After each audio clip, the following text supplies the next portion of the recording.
Viewers, আজ আমরা আলোচনা করব মাথায় উকুন হলে কোন ঔষধটি ব্যবহার করবেন বা কোন শ্যাম্পুটি, তাই নিয়ে আজ আমরা এই ভিডিও তৈরি করব।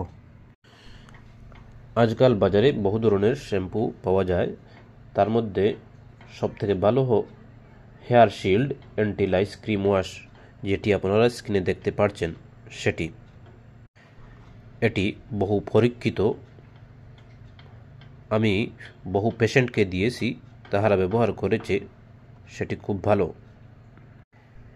এটি বাচ্চাদের জন্য সেফ, 2 মাসের বাচ্চা থেকে নিয়ে সব ব্যবহার করতে পারবে।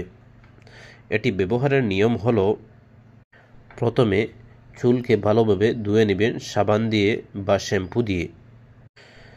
তারপর চুলকে একটু শুকিয়ে নেবেন। তারপর এই hair shield anti lice cream wash পুরো মাথায় ব্যবহার করে নেবেন। একদম চুলের গুঁড়ো থেকে নিয়ে সব জায়গায় ভালোভাবে লাগিয়ে দিবেন। তারপর 10 মিনিট পর সেটাকে ধৌত করে নেবেন। তারপর এই হেয়ার শিল্ড অ্যান্টি লাইস ক্রিমের সাথে একটি ছুরি থাকে, সেটা দিয়ে আঁচড়ে নেবেন। দেখবেন আপনার মাথা উকুন থেকে মুক্ত হয়ে গেছে। আপনারা আপনাদের ফিডব্যাক আমাদের কমেন্টে জানাবেন। থ্যাংক ইউ, এবং আমাদের এই চ্যানেলকে সাবস্ক্রাইব করে নেবেন এবং লাইক এবং শেয়ার করে দেবেন। Thank you.